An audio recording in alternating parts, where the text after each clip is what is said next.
কোনো রাজনৈতিক দল করতে পারে নাই, যেটা আমরা শিক্ষার্থীরা করে দেখাইছি।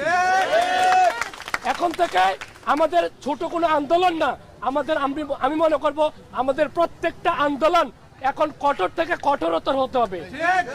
প্রশাসন মনে করছে এই আর্মি নামায়া, বিজিবি নামায়া তারা হয়তোবা আমাদেরকে স্তব্ধ করবে। আমরা সবাই জানি 52 ভাষা আন্দোলন, 47, 71, সর্বশেষ আমাদের 2024-এর কোটা আন্দোলন। এই কোটা আন্দোলন যদি কোটা আন্দোলনের মধ্যেই রাখতে চান, তাহলে আমরা আরেকটা দাসত্বে আমরা রূপান্তরিত হব। সো আমরা কোটা আন্দোলন না রেখে আমরা অবিলম্বে আমাদের যে শিক্ষকদের গায়ে হাত তোলা হয়েছে, আমাদের যে শিক্ষকদেরকে বন্দী করে রাখা হয়েছে, রিমান্ডের নামে যাদেরকে ফুটবল বানিয়ে তাদেরকে অত্যাচার করা হইতেছে, এই জাতি কি শিখবে?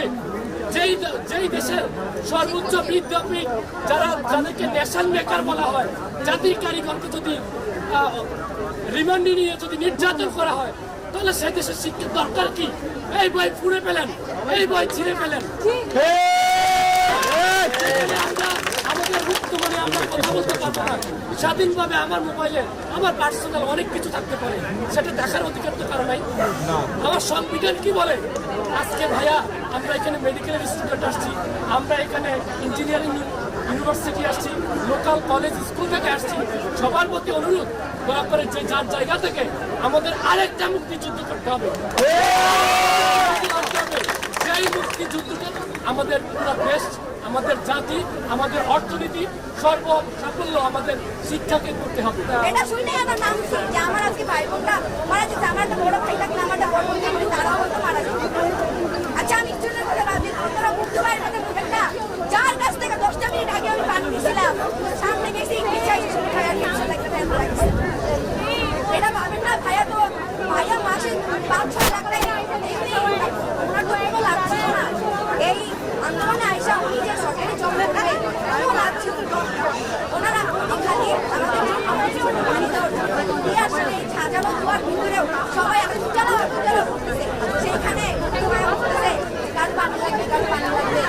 মানুষটা কিভাবে ভাইরা আপনাদেরকে এগুলো চোখে পড়ে না? আপনারা কিভাবে পয়সা আছেন?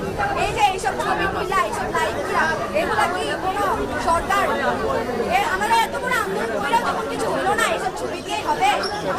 আজকে আমি আসিফ নজরুল স্যারের সাথে কথা বললাম, উনি আমাকে জিজ্ঞেস করলাম, স্যার আমাদের আসিফ রহমান স্যারের উনি বলতেছে যে আমি হচ্ছে ক্ষমতার চেষ্টা করছিলাম, রবিবার স্টিল করে দিন।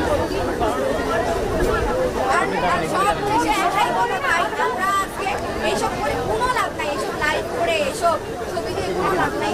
আন্দোলন আরো জোরালো করতে হবে, এত জোরালো করতে হবে যে এইবার কেন একদম প্রাইমারি স্টুডেন্টও নেই।